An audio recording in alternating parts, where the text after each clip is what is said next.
మహోన్నతుడైన తండ్రి, సర్వశక్తిమంతుడైన ప్రభువా, మీ ఉన్నతమైన నామానికి లెక్కలేనన్ని స్తుతులు, స్తోత్రాలు, వందనాలు తండ్రి. గడిచిన కాలమంతయు మీరే మమ్మల్ని కాచి కాపాడి మీ రెక్కల నీడలో కాచి కాపాడిన విధానాన్ని బట్టి మీకు వందనాలు. ఈ ఉదయకాల సమయంలో మేమందరం కూడా ఈ విధంగా కూడి మిమ్మల్ని ప్రార్థించి పాడి స్తుతించి ఆరాధించడానికి మీరు మాకు ఇచ్చిన ఈ అవకాశాన్ని బట్టి మీకు వందనాలు తండ్రి. ఈ తైలాభిషేక ఆరాధనను ప్రార్థనతో ప్రారంభిస్తుండగా పాడే పాటల్లో మీరుండండి, ఆరాధనలో మీరుండండి, వాక్య పరిచర్యలో మీరుండండి, తైలాభిషేక ఆరాధనలో మీరుండండి, ప్రేమిందులో మీ ఆత్మను ఉంచండి తండ్రి. ఈ కూడిక ఆది నుంచి అంతం వరకు మీ నామ మహిమార్థమే జరిగించండి తండ్రి. కరెంట్, సౌండ్ అన్నీ మీ ఆదిని స్వాధీనంలో ఉంచుకోండి తండ్రి. కూడిక ప్రారంభం నుంచి ముగింపు వరకు నీ నామ మహిమార్థమే జరిగించండి. ప్రతి విధమైన లరి శక్తులను, సాతాను శక్తులను యేసు నామంలో లయపరచండి తండ్రి. నాకంటే ముందుగా చేసిన ప్రార్థనలు మీ సన్నిధికి చేరి ఉన్నాయి. ఆ ప్రార్థనలకు మీరు జవాబు ఇస్తున్నందుకు మీకు వందనాలు తండ్రి. ఈ చిన్ని ప్రార్థన కూడా మీ పాద సన్నిధిని చేర్చుకుని జవాబు దయచేయమని యేసుక్రీస్తు శక్తి కలిగిన నామాన్న అడిగి ప్రార్థిస్తున్నాము తండ్రి. ఆమేన్, ఆమేన్, హల్లెలూయా.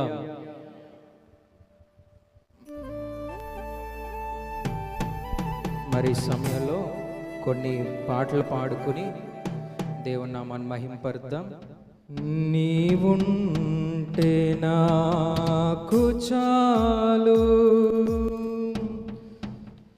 నీ ప్రేమే నాకు చాలు,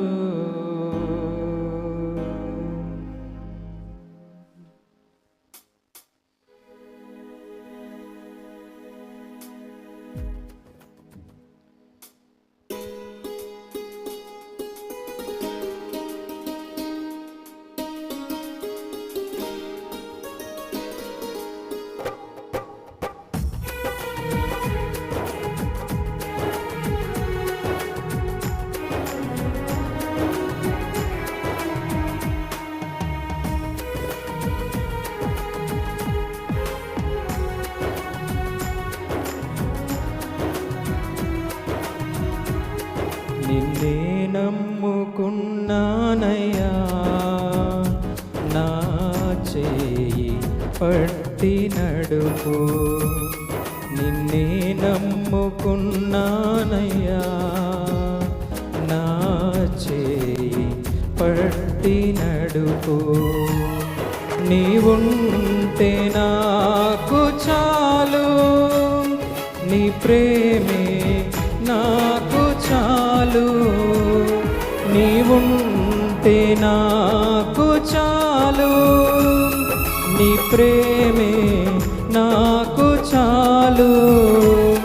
నిన్నే నమ్ముకున్నానయ్యా, నా చేయి పట్టి నడుపు. నిన్నే నమ్ముకున్నానయ్యా, నా చేయి పట్టి నడుపు.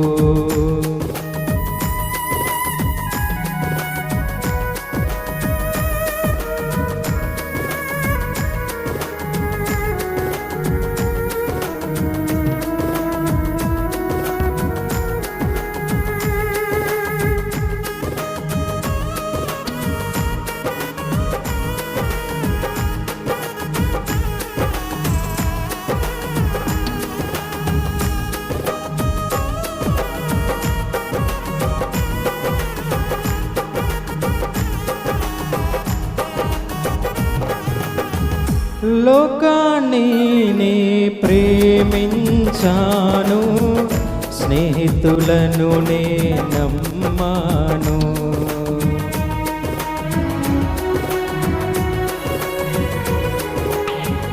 లోకాన్ని నే ప్రేమించాను, స్నేహితులను నే నమ్మాను. బంధువులే నా బలమయ్యున్నా, నా వారే అని అనుకున్నాను. అందరూ నన్ను వెలిగా చూసి అపహసించ హింసించిరి.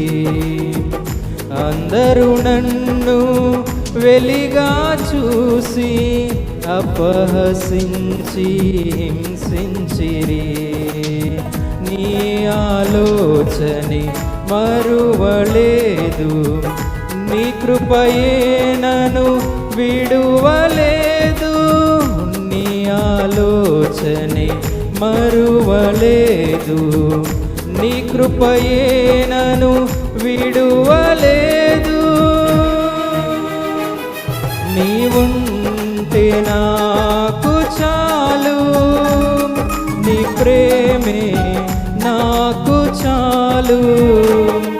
నీవుంటే నాకు చాలు, నీ ప్రేమే నాకు చాలు. నిన్నే నమ్ముకున్నానయ్యా, నా చేయి పట్టి నడుపు. నిన్నే నమ్ముకున్నానయ్యా, నా చేయి పట్టి నడుపు. నీవుంటే నాకు చాలు, నీ ప్రేమే నాకు చాలు.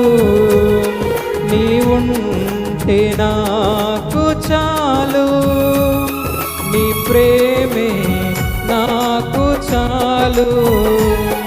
నిన్నే నమ్ముకున్నానయ్యా, నా చేయి పట్టి నడుపు. నిన్నే నమ్ముకున్నానయ్యా, నా చేయి పట్టి నడుపు. హల్లెలూయా, హల్లెలూయా, హల్లెలూయా. వచ్చిన వారందరూ కూడా ఎదరికి జరి కూర్చోండి. ఆ ఫ్రంట్ ఖాళీ ఉంది కనుక ఫ్రంట్కి జరి కూర్చోండి. వెనకాల వచ్చిన వారు వెనకాల కూర్చుంటారు. మరో కీర్తన పాడుకుందాం అందరూ కలిసి. లయందునా నిన్ను పూజించి కీర్తింతును ప్రభువా, నిన్ను నే కొనియాడేదా.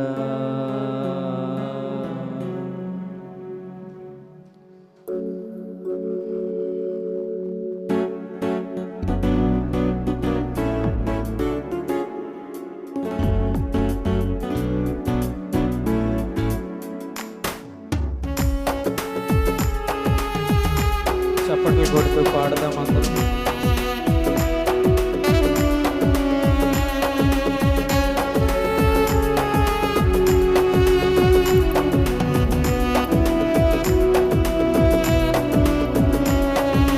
హల్లెలూయా పాడేదా,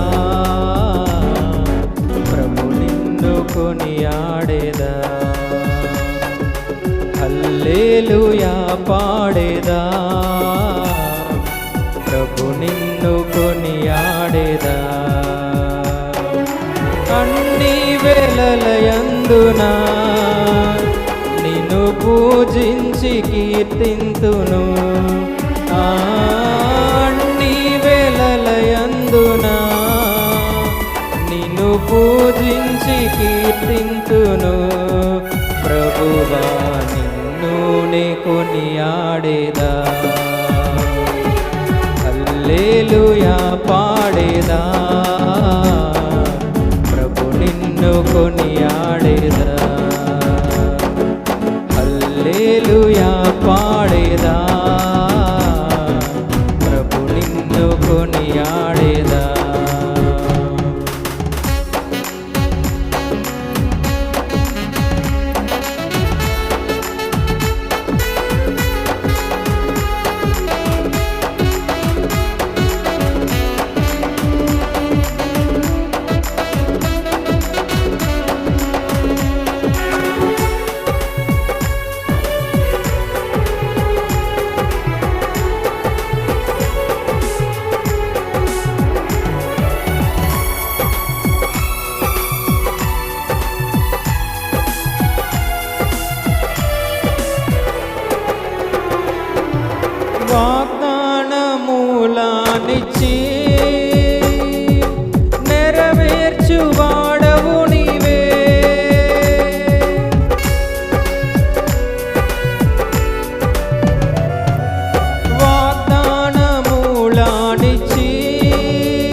పాడేదా, ప్రభు నిన్ను కొనియాడేదా. హల్లెలూయా పాడేదా, ప్రభు నిన్ను కొనియాడేదా.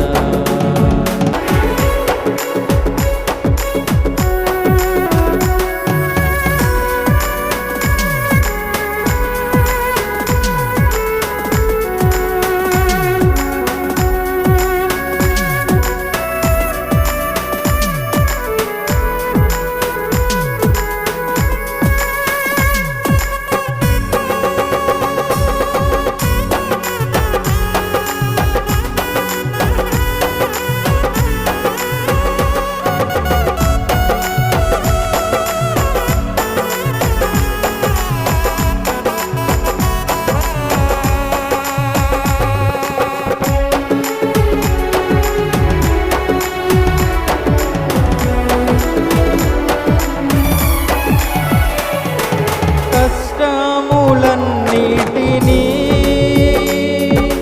ప్రియముగా భరింతును,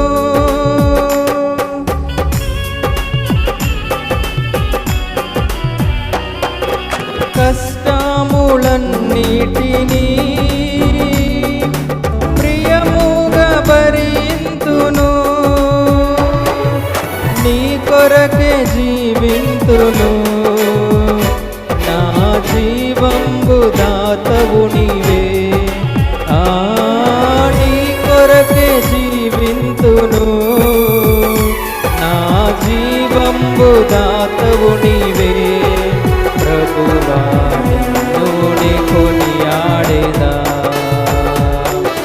హల్లెలూయా పాడేదా, ప్రభు నిన్ను కొనియాడేదా. హల్లెలూయా పాడేదా, ప్రభు నిన్ను కొనియాడేదా.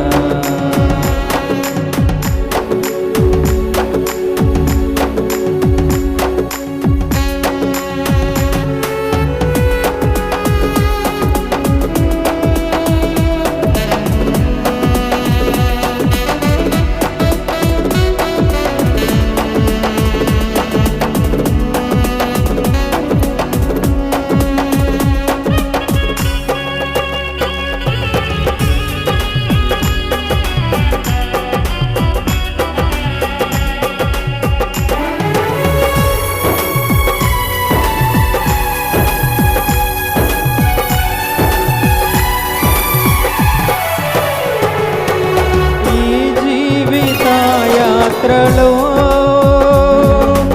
ఏమి సంభవించినా,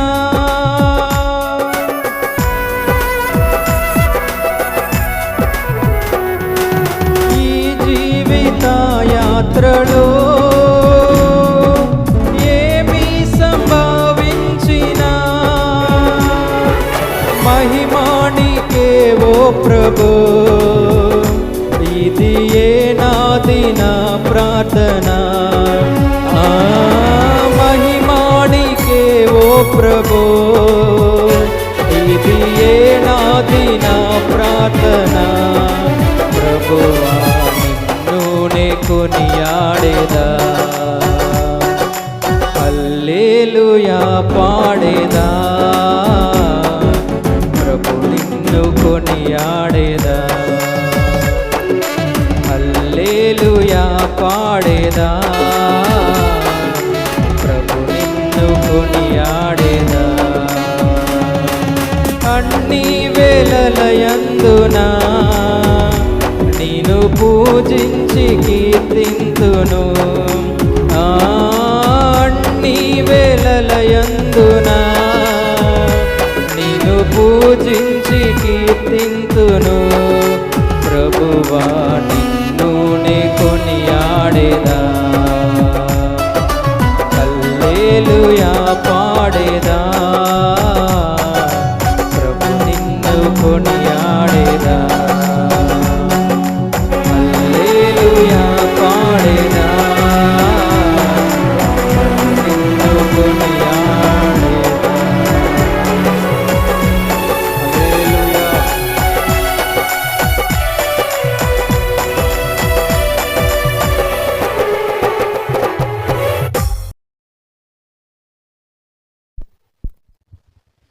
వచ్చిన వారందరూ కూడా లేచి నిలబడి దేవుని యొక్క వాక్యాన్ని చదువుకుందామండి.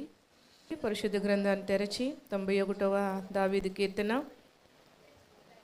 ప్రతి వారు కూడా తెరిచి దేవుని వాక్యాన్ని చదువుదాం. 91వ దావీదు కీర్తన. మహోన్నతిని చాటున నివసించువాడే, సర్వశక్తిని నీడను విశ్రమించువాడు. ఆయనే నాకు ఆశ్రయము, నా కోట, నేను నమ్ముకొను నా దేవుడని నేను యెహోవాను గూర్చి చెప్పుచున్నాను. వేటకాని ఊరిలో నుండి ఆయన నిన్ను విడిపించును. నాశనకరమైన తెగులు రాకుండా నిన్ను రక్షించును. ఆయన తన రెక్కలతో నిన్ను కప్పును. ఆయన రెక్కల క్రింద నీకు ఆశ్రయము కలుగును. ఆయన సత్యము కేడెమును డాలునై ఉన్నది. రాత్రివేళ కలుగు భయమునకైనను, పగటివేళ ఎగురు బాణమునకైనను, చీకటిలో సంచరించు తెగుళ్ళకైనను, మధ్యాహ్నమందు పాడు చేయు రోగమునకైనను నీవు భయపడకుందువు. నీ ప్రక్కను 1000 మంది పడినను, నీ కుడి ప్రక్కను 10,000 మంది కూలినను అపాయము నీ వద్దకు రాదు.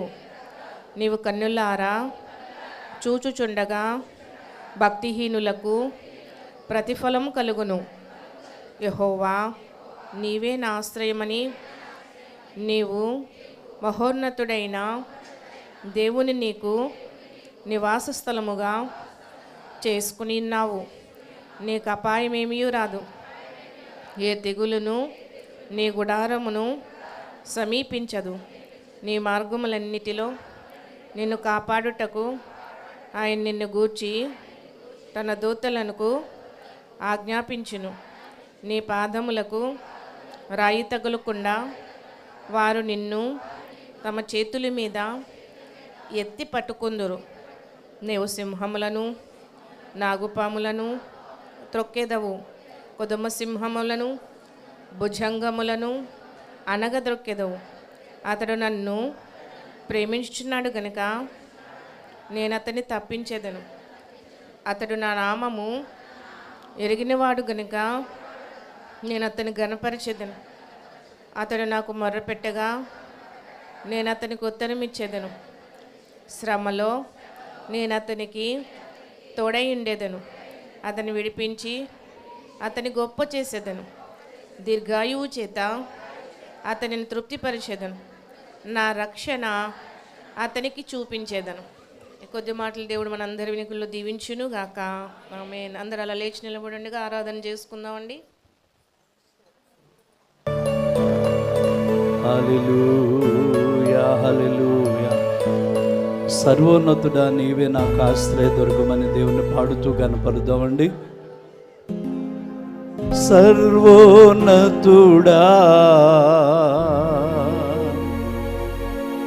నీవే నాకు ఆశ్రయ దుర్గము. అందరూ చప్పట్లు కొడుతూ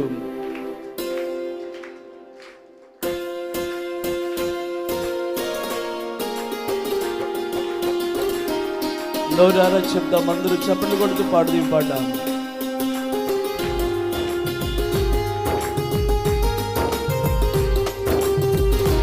స్తోత్రం, హల్లెలూయా.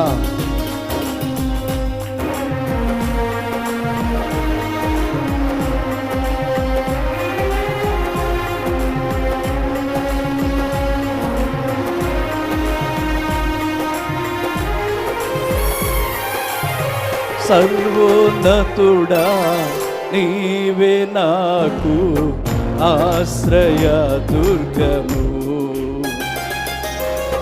సర్వోన్నతుడా నీవే నాకు ఆశ్రయ దుర్గము. ఎవరు లేరు నాకు ఇలలో, ఎవరు లేరు నాకు ఇలలో, ఆదరణ నీవేగా. నీవేగా, ఆదరణ నీవేగా, ఆనందము నీవేగా. సర్వోన్నతుడా నీవే నాకు ఆశ్రయ. అందరూ చప్పట్లు కొడుతూ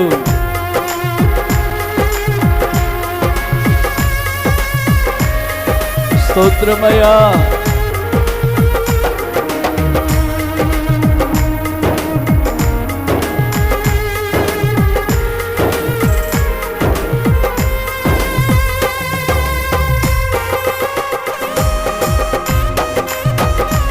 గట్టిగా చప్పట్లు కొడదాం అందరూ కూడా. యేసయ్యా నీకే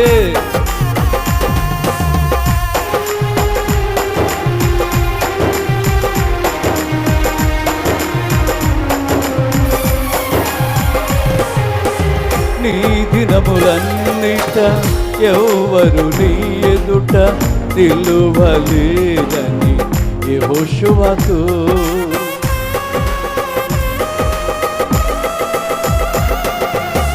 నీ దినములన్నిట ఎవ్వరు నీ ఎదుట నిలువలేదని యెహోషువతో వాగ్దానము చేసినావు, వాగ్దాన భూమిలో చేర్చినావు. వాగ్దానము చేసి శబ్దమందరూ కూడా వాగ్దాన భూమిలో చేర్చినావు. సర్వోన్నతుడా నీవే నాకు ఆశ్రయ దుర్గము. సర్వోన్నతుడా నీవే నాకు ఆశ్రయ. గ్లోరీ హల్లెలూయా. గట్టిగా చప్పట్లు కొడదాం దేవుని మహిమార్థమై.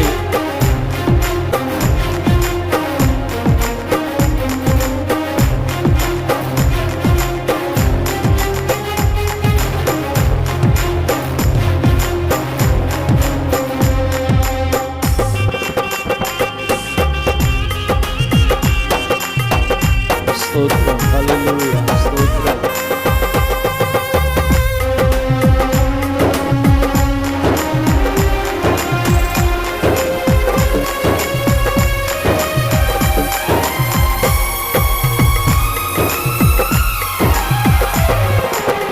నిందల పాలై నీచ నిబంధన నీతో చేసిన దానియేలుకు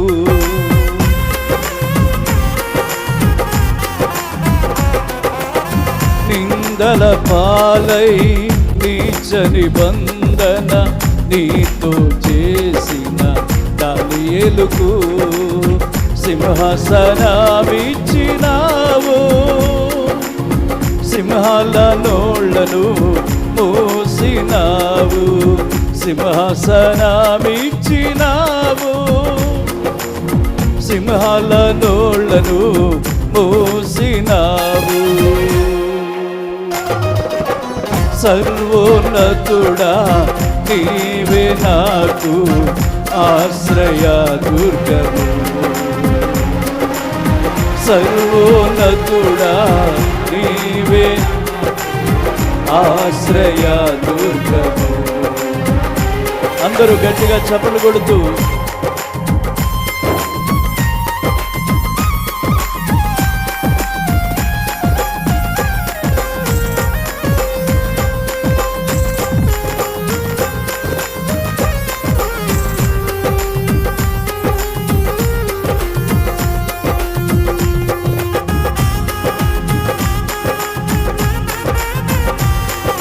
స్తోత్రం, స్తోత్రం.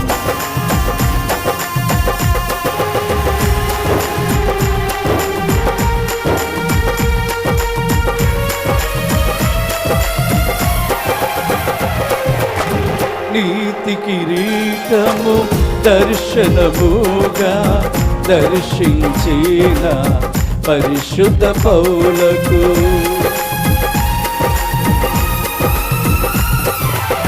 నీతి కిరీటము దర్శనముగా దర్శించిన పరిశుద్ధ పౌలకు విశ్వాసము కాచినావు, జయ జీవితము ఇచ్చినావు, విశ్వాసము కాచినావు, జయ జీవితము ఇచ్చినావు.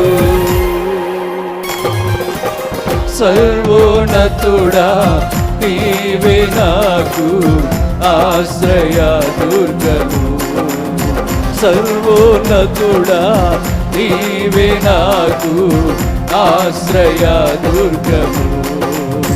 ఎవ్వరు లేరు నాకు, చెప్దాం అందరూ కూడా, ఎవ్వరు లేరు నాకు ఇలలో ఆదరణ నీవేగా,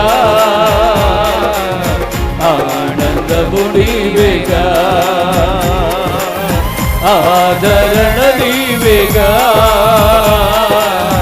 ఆనందము నీవేగా, ఆదరణ నీవేగా, ఆనందము నీవేగా, ఆదరణ నీవేగా, ఆనందము నీవేగా, ఆదరణ నీవేగా, ఆనందము నీవేగా, ఆదరణ నీవే. ఓ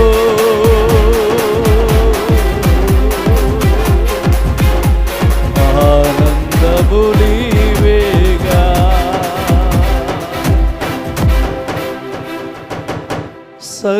సర్వోన్నతుడా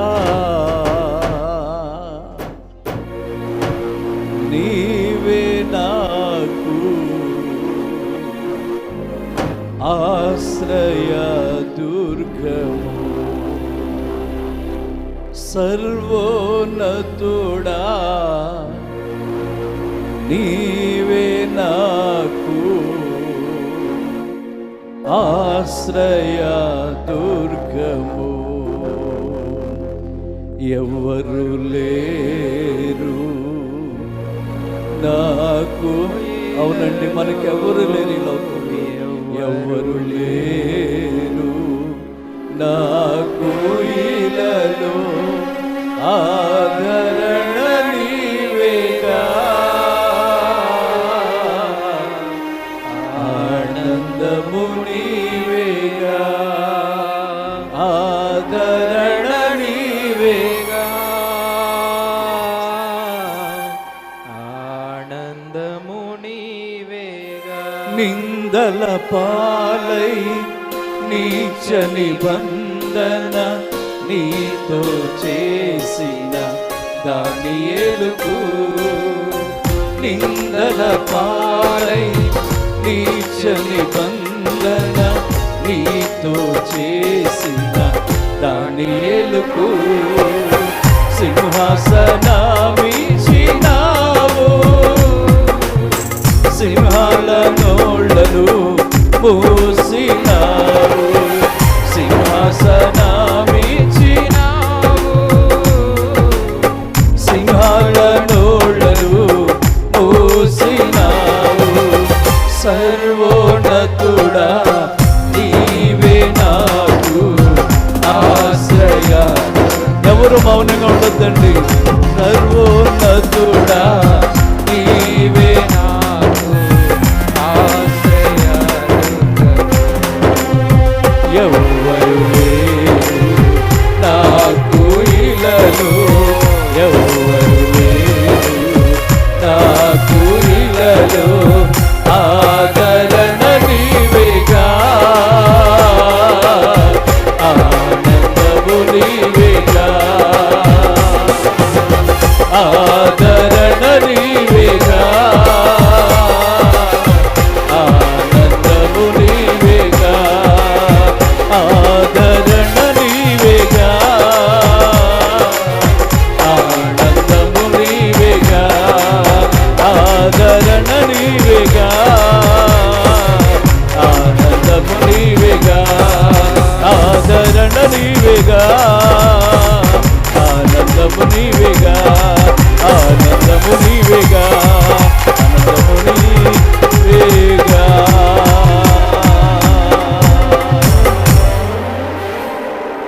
మన రెండు చేతులు ఆకాశమందున్న దేవుని వైపు చాచి ఈ మాట నోరారా చెప్దాం.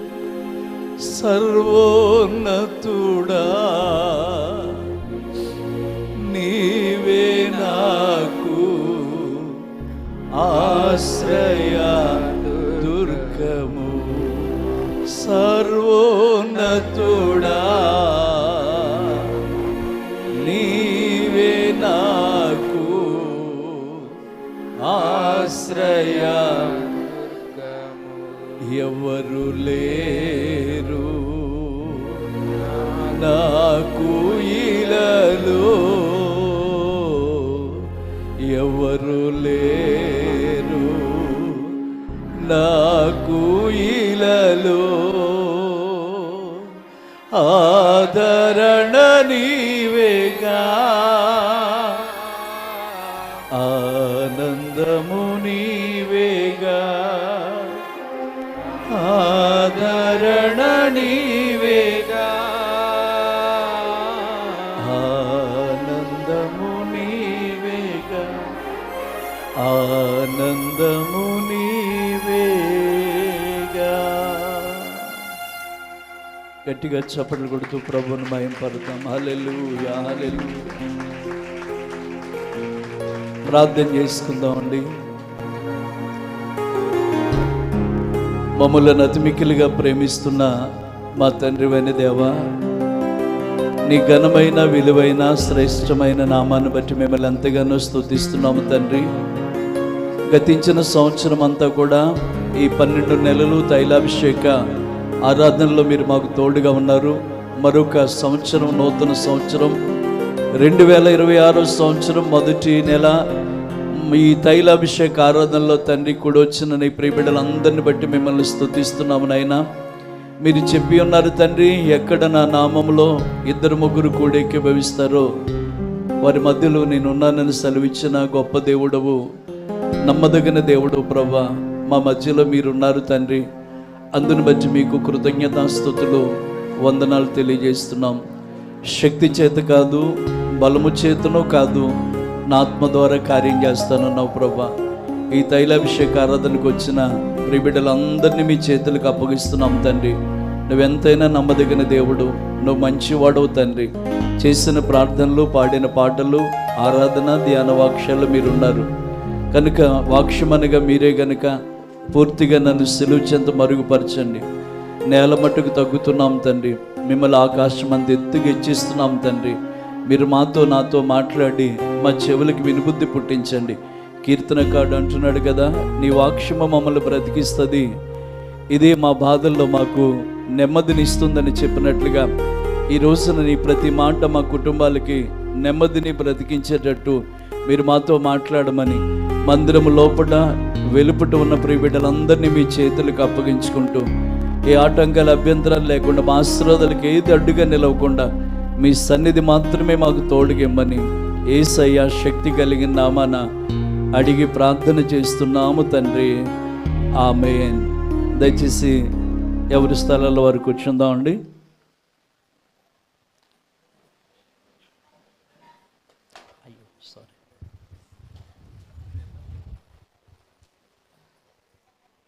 వేదిక మీద ఉన్న సేవకులు కూడా వందనాలు, కూడా వచ్చిన మీ అందరికి కూడా వందనాలండి. ఈ రోజున దేవుడు మనందరితో ఒక మాట తెలియచేయాలని ఆశపడుతూ ఉన్నారు దేవుని బిడ్డలారా. చాలామంది జీవితాలలో, చాలామంది కుటుంబాల్లో వారు ఎదుర్కొంటున్న ప్రతి సమస్య, లేకపోతే వారు ఎదుర్కొంటున్న ప్రతి పోరాటంలో మేము ఇంక దీని నుంచి జయం పొందలేమని సొమ్మసిల్లిపోయేవారు, బలహీనులు అయిపోయేవారు మనలో చాలామంది ఉంటారు దేవుని బిడ్డలారా. దేవుడు ఈరోజు మనతో చెప్తున్న మాట ఏంటంటే, నేను నిన్ను బలపరుస్తాను అంటున్నాడు దేవుని బిడ్డలారా. నేను నిన్ను బలపరుస్తాను. 2 విధాల బలాలు మనకి ఎంతైనా అవసరం దేవుని బిడ్డలారా. మొదటిది, మనం ఈ భూమి మీద నిలబడి మనకి ఉన్న సమస్యలు ఎదిరించడానికి శారీరకమైన బలాన్ని దేవుడు మనకి ఇచ్చునుగాక.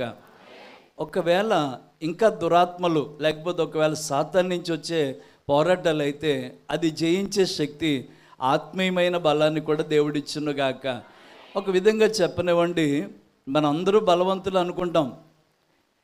మనం ఎప్పుడు బలహీనలం అంటే రోగం వచ్చినప్పుడు, ఆపదలు వచ్చినప్పుడు, మనకి ఏదన్నా ప్రతికూలమైన పరిస్థితుల్లో కలిగినప్పుడు మనం అందరం ఏమైపోతామంటే బలహీన పడిపోతూ ఉంటాం.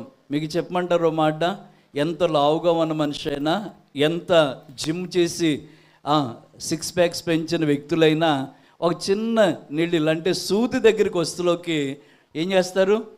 అది గుణపము కాదు, మనల్ని చంపే బళ్ళెము కాదు, మనల్ని పొడిచే నైఫు కాదు, కత్తి కూడా కాదు. కానీ ఏది నేను భయపెడుతుంది? చిన్న సూది. సూది తెలుసండి? సూది అంటే ఎంత ఉంటుంది? చాలా చిన్నగా ఉంటుంది. కానీ అది చూడగానే మనకి ఏమేస్తుంది? భయం వేస్తుంది. అంటే దీన్ని బట్టి మనం అర్థం చేసుకోవాలి, నీ స్టామినా అంటే నీ యొక్క శక్తి, నీ యొక్క బలం ఎంతంటే, ఇవి ఒక విధంగా చెప్పాలంటే ఒక సూదికి నొప్పిని కూడా తట్టుకోలేనంత బలహీనులుగా మనం ఉన్నాం దేవుని బిడ్డలను. ఈ తైలాభిషేక ఆరాధనలో దేవుడు మనతో మాట్లాడాలనుకున్న మాట యెషయా గ్రంథము 40వ అధ్యాయము 29వ వాక్యాన్ని బైబిల్లో ఉన్న వారందరూ తెరిచి చాలా జాగ్రత్తగా చదవాలి. యెషయా గ్రంథము 40వ అధ్యాయము 29వ వచనంలో, సొమ్మసిల్లిన వారికి బలపరచువాడు ఆయనే, శక్తిహీనులకు బలాభివృద్ధి కలగజేయవాడు ఆయనే. ఈ మాట అందరూ కలిసి చెప్దాము. సొమ్మసిల్లు వారికి బలమిచ్చువాడు ఆయనే, శక్తిహీనులకు బలాభివృద్ధి కలగజేయవాడు ఆయనే. దేవుడు తన పరిశుద్ధ వాక్యమును మనందరి వెనుకల్లో దీవించి ఆశీర్వదించునుగాక. ఈ రోజున మీరు ఏ విషయంలో సొమ్మసిల్లిపోయి ఏ విషయంలో బలహీనపడి వచ్చారో నాకైతే తెలియదు, కానీ 2025వ సంవత్సరం అంతా కూడా ఇలాగే ఉందయ్యమ్మ బ్రతుకు. కొత్త సంవత్సరం వచ్చిందన్నట్టుగా అనిపిస్తుంది, కానీ పాత జీవితాలు, మా జీవితంలో పాత శ్రమలు, పాత కష్టాలు మమ్మల్ని వెంటాడుతూనే ఉన్నాయి అని ఒకవేళ ఎవరన్నా అనుకుంటుంటే, యెషయా 40వ అధ్యాయము 29వ వాక్యంలో ఈరోజు దేవుడు మనకిస్తున్న వాగ్దానం ఏంటంటే, సొమ్మసిల్లిన వారికి బలమిచ్చేవాడు ఆయనే, శక్తిహీనులకు బలాభివృద్ధి కలగజేయవాడు ఆయనే. సొమ్మసిల్లిపోవటం, రెండోది శక్తిహీనులుగా మారడం. సొమ్మసిల్లిపోవటం అంటే ఏంటి? నీరసపడిపోవటం అన్నమాట, నీకేమీ జరగదని. చూడండి, బైబిల్లో హాగరు అని ఒక ఆవిడ కనబడుతుంది. ఆమె ఐగుప్తురాలే, కానీ ఎవరు వెంబడి వచ్చిందంటే అబ్రహాము శారా వెంబడి వచ్చింది. తర్వాత చక్కటి కుమారుడు ఇస్మాయిల్ని కంది. తర్వాత వాళ్ళు విడవబడ్డారని బైబిల్లో చూస్తాం. వారు బెహెర్షబా అనే అరణ్యంలోకి వెళ్ళవలసి వచ్చింది. ఇప్పుడు తనకంటూ ఆధారం ఏమీ లేదు. తాను బ్రతకాలన్నా, తన బిడ్డ బ్రతకాలన్నా ఏ విధమైన అవకాశాలు ఆమెకు ఆ స్థలంలో కనబడట్లేదు. తను త్రాగడానికి నీళ్లు లేకుండా ఉన్న స్థలం అది, తినడానికి ఆహారం లేకుండా ఉన్న స్థలం అది. అటు చూసినా ఇటు చూసినా ఏ దిక్కు నుంచి కూడా వాళ్ళకి సహాయం చేసేవారు లేనప్పుడు ఆమెకి కలిగింది ఏంటంటే సొమ్మసిల్లిపోయిందండి. ఇంక నా పరిస్థితి ఏమీ లేదు, ఇంకా నా పరిస్థితి ఏమీ లేదు, ఇంకా నేనేమీ కూడా చేయలేను, ఇంకా ఈ కొడుకు నా చిన్నవాడి చావుని నేను చూడలేనని చెప్పేవాడిని ఇటంత దూరం విరిసట పొదలో పడేసి ఏడుస్తుందట దేవుని బిడ్డ. నిజం, ఈ రోజున ఈ మాటలు వింటున్నా ఈ తైలాభిషేక ఆరాధనకు వచ్చిన ప్రతి తల్లి, తండ్రి, నా చెల్లి, తమ్ముడా, నీ సమస్యలలో నీవు కూడా సమస్యలిపోయి ఉన్నావు. నీకున్న పరిస్థితులు నేను కృంగజేస్తూ ఉన్నాయి కనుక నాకు ఏ సహాయం ఉంది? ఉండడానికి లేదు కదా, తినడానికి లేదు కదా, నేను ఈ కుటుంబాన్ని, ఈ భారాన్ని నేను ఏం చేయగలుగుతానని సొమ్మసిల్లిపోయి ఉన్నావా? దేవుడు నీతోనే చెప్తున్నాడు ఈ మధ్యాహ్న కాల సమయంలో, సొమ్మసిల్లిన వారికి ఆయన బలమిచ్చు దేవుడు అయినాడు. గట్టిగా చప్పట్లు కొట్టండి దేవుని బిడ్డలారా. హల్లెలూయా. మనం ఎంత బలహీనులమో ముందే చెప్పాను. ఎంత బలహీనులం అంటే చిన్న సూది కూడా భయపడతాము, అది ఎంత నొప్పి వస్తుందో అనుకుంటాం. కాళ్ళలో ముళ్ళు గుచ్చుకుంటే బాధ, కంటిలో నలుసు పడితే బాధ, ఒక రోగానికి ఇంజక్షన్ చేయించుకోవడానికి భయం. ఎంత బలవంతులు అనుకుంటున్న వాళ్ళు కూడా ఇలా ఉంటారు. కొంతమంది రోగాలకు భయపడుతున్నారు, కొంతమంది అప్పులకు భయపడుతున్నారు, కొంతమంది కుటుంబము, బిడ్డలు ఏమైపోతారని భయపడుతూ ఉన్నారు. ఇలాంటి పరిస్థితులు రాను రాను రాను రాను మనం ఎదుర్కొంటూ ఏమైపోతున్నామంటే సొమ్మసిల్లిపోతున్నామండి. అదే పరిస్థితుల్లో ఆ రోజు ఆగరు లేదా, ఆగరు కుమారుడు లేదంటే ఉన్నారు దేవుని బిడ్డలారా. ఆ టైంలో ఆ టైంలో ఏం చేయాలో తెలియక ఎలుగెత్తి ఏడుస్తుందంట దేవుని బిడ్డలను, ఏడుస్తుందండి. నిజంగా మనకి బాధలు ఎక్కువైనప్పుడు మాటల కంటే ఎక్కువగా ఏడిపే మిగులుతుంది దేవుని బిడ్డలను. దేవుని స్తోత్రం చెప్పండి. హల్లెలూయా. ప్రభు అడ్డ ఎలాంటి వాడంటే, మనం ఏడ్చేవాళ్ళంటే ఆయనకి బాగా ఇష్టం అన్నమాట అండి. ఎందుకని? ఎవరు కన్నీళ్లు కార్చారో వాళ్ళు ముందుగా మేలులు పొందుకున్నట్టుగా బైబిల్లో చూస్తాం. వారి ఎదుటిన్న శాపమైన కీడైనా దుఃఖించే వారి విషయంలో మేలుగా మార్చి వారి దుఃఖాన్ని దేనికి మార్చుకుంటూ వచ్చాడంటే సంతోషానికి, ఆనందానికి మారుస్తూ వచ్చాడని బైబిల్ గ్రంథంలో మనం చూడగలుగుతాం. మన సంవత్సరం కూడా పోయిన సంవత్సరంలో తైలాభిషేక ఆరాధనలో మీకు చెప్పాను. ఏమనంటే యోహాను 16:20లో చెప్పాను దేని బిడ్డలారా, ఇదిగో మీరు దుఃఖిస్తున్నారు కానీ లోకము మిమ్మల్ని చూసి సంతోషిస్తుంది, ఇదిగో ఆయన మీ దుఃఖాన్ని సంతోషానికి మార్చబోతున్నాడు. గట్టిగా చప్పట్లు కొట్టండి దేని బిడ్డలారా. ఖచ్చితంగా దేవుడు ఈ రోజున ఈ మాటలు మీతో చెప్పమన్నారు. ఈ మాటలు మీకు అవసరమని దేవుడు చెప్పారండి. ఆ రూములో కూర్చొని ప్రార్థన చేసుకుంటున్నప్పుడు కూడా, తండ్రి ఇంతమంది వస్తారు కదా, ఏదో నేను నిలబడి 2 ముక్కలు చెప్పడం కాదు, కానీ మాతో మీరు మాట్లాడితే ఎంతో మేలయ్యా అనిపించింది. దేవుని స్తోత్రం చెప్పండి. నీవు పలికితే నాకు మేలయ్యా, నీ దర్శనమే నాకు చాలయ్యా, నాతో మాట్లాడు ప్రభువా, నీవే మాట్లాడుమయ్యా, నాతో మాట్లాడు ప్రభువా, నీవే మాట్లాడుమయ్యా, నీవు పలికితే నాకు మేలయ్యా, యేసయ్యా నీవు నాకు మేలయ్యా, నీ దర్శనమే నాకు చాలయ్యా, నీ దర్శనమే నాకు చాలయ్యా, నాకు చాలయ్యా. హల్లెలూయా. విడిచిపెట్టిన అబ్రహాము రాలేదు అక్కడికి, త్రోసివేసిన శారా రాలేదు అక్కడికి, తన అన్నవారు ఎవరూ రాలేదు అక్కడికి.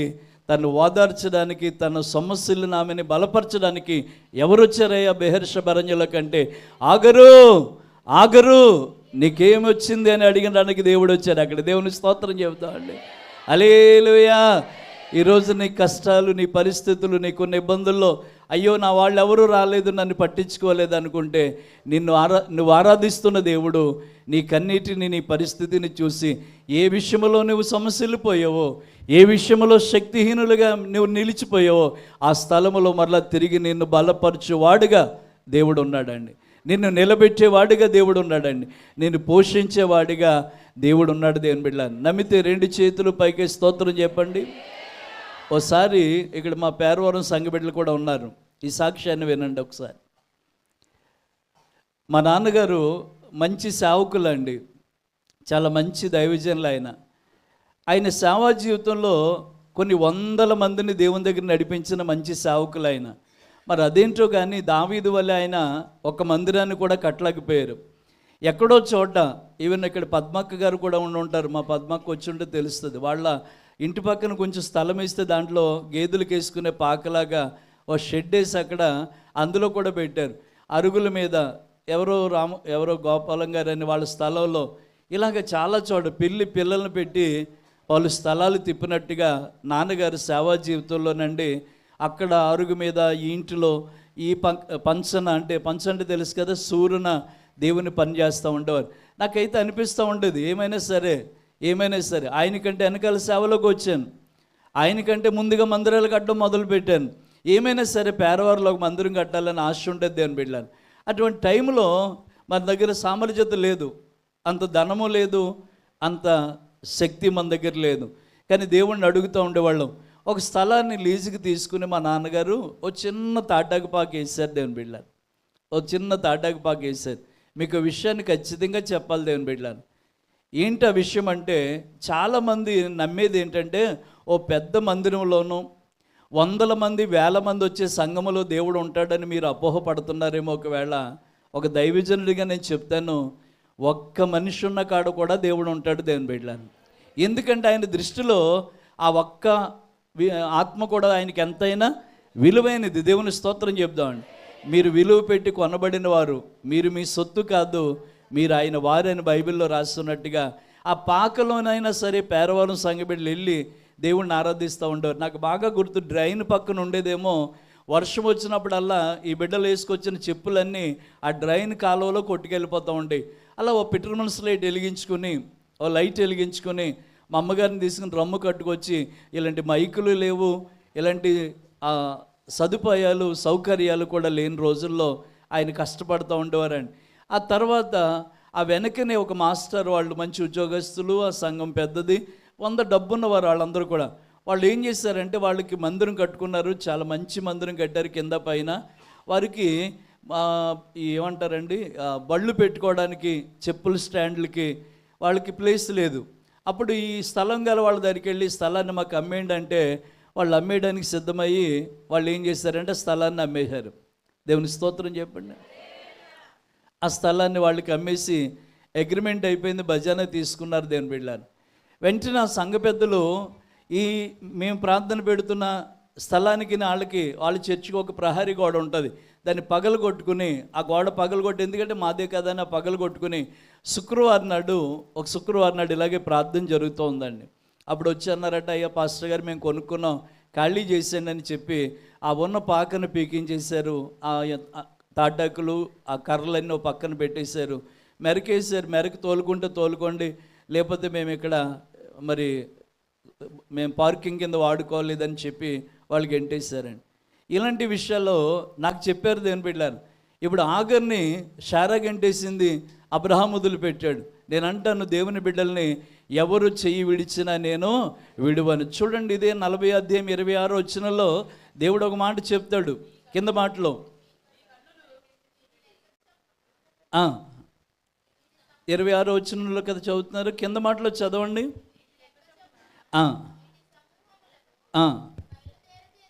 ఇంకా కింద అంటే మీరు ఏం చదువుతున్నారంటే, తన అధిక శక్తి చేతను తన కలిగి ఉన్న బలాతిశయము చేతను ఆయన ఒక్కటైనను విడిచిపెట్టాడు. గట్టిగా చప్పట్లు కొట్టండి దేవుని బిడ్డలారా. హల్లెలూయా. ఎంత మంచి దేవుడవేసయ్యా, మీరెంత మంచి దేవుడవేసయ్యా, చింతలన్నీ తీరేనయ్యా నిన్ను చేరా.